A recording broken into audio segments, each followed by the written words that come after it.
18তম শিক্ষক নিবন্ধনের মৌখিক পরীক্ষায় অংশ নেওয়া সব প্রার্থীকে উত্তীর্ণ দেখানোর দাবিতে রাজধানীতে আন্দোলন করেছেন চাকরি প্রত্যাশীরা।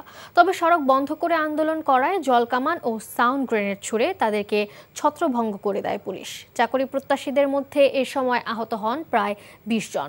এ সময় 7 জনকে আটক করে পুলিশ। নাহিদ প্রিন্সের রিপোর্টে বিস্তারিত।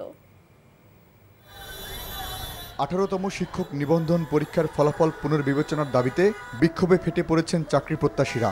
সকাল থেকে প্রেস ক্লাবের সামনে সড়ক অবরোধ করে রাখেন তারা। মুহূর্তেই থেমে যায় যান চলাচল, সৃষ্টি হয় তীব্র যানজট। বিক্ষোভকারীদের সরিয়ে দিতে গেলে পুলিশের সঙ্গে শুরু হয় কথা কাটাকাটি। এক পর্যায়ে পরিস্থিতি উত্তপ্ত হয়ে ওঠে। পুলিশ জল কামান ও সাউন্ড গ্রেনেড ব্যবহার করলে ছত্রভঙ্গ হয়ে যায় আন্দোলনকারীরা। আন্দোলনকারীরা বলছেন, দাবি আদায় না হওয়া পর্যন্ত তারা সড়ক ছাড়বেন না। তবে ঢাকা মহানগর পুলিশের দাবি, জনদুর্ভোগ এড়াতে বারবার অনুরোধ করা হলেও তারা না শোনায় বাধ্য হয়ে কঠোর ব্যবস্থা নিতে হয়েছে।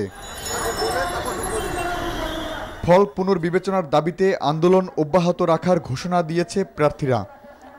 Nahid Prince, NTV news, Dhaka. Bundle থাকলে প্রতি সেনমানিতে টাকা বাঁচবে। বিকাশ সেনমানি বান্ডেল কিনে জিতুন প্রতি লেনদেনে।